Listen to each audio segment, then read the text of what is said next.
একটা সাংবাদিক রিপন, সে মারছে, আমার বুকের রুন্না কাড়ি নিয়ে গেছে। সবচেয়ে বেশি অত্যাচার করছে রিপন। রিপন আমার মেয়ের রুন্না নিয়ে গেছে।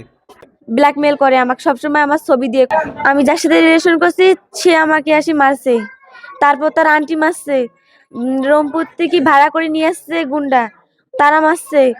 আবার একটা সাংবাদিক রিপন, সে মারছে, আমার বুকের রুন্না কাড়ি নিয়ে গেছে।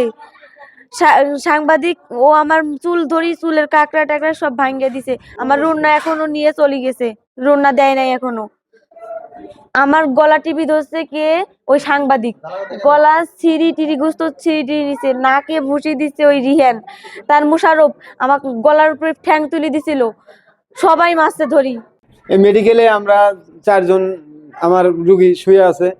আমি বাড়ি থেকে ফোন আসছে, তা আমি ফোনটা রিসিভ করে একটা ভোটার আইডি কার্ডের নাম্বারটা, নিচের নাম্বারটা নিচ্ছিলাম। হুবহুব 10-12 জন লোক আসলো, আর আইসা আগে আমাকে ধরছে, আমাকে ধরে আমাকে মারার পরে ওদের 4 জনকে তো সেই মারণ মারছে। আমার মেয়ে দুটোকে মারছে, আমার ভাবিক মারছে, আমার স্ত্রীকে মারছে, মমিন, রিহান, রিফাত, তারপর সাইফুল, তারপরে যে সাংবাদিক রিপন। তারপর রিপনের 1 নম্বর দোষ, সবচেয়ে বেশি অত্যাচার করছে রিপন। রিপন আমার মেয়ের রুন্না নিয়ে গেছে। রিপন ওই আমার মেয়ে টুরি চিপে ধরছে। তারপরে যে মমিন মারছে, সবাই আমাদেরকে মারছে। লাকি, নার্গিস, জিলা আছে, মানে 10-12 জন লোক, সবাই মারছে, খুব মারছে।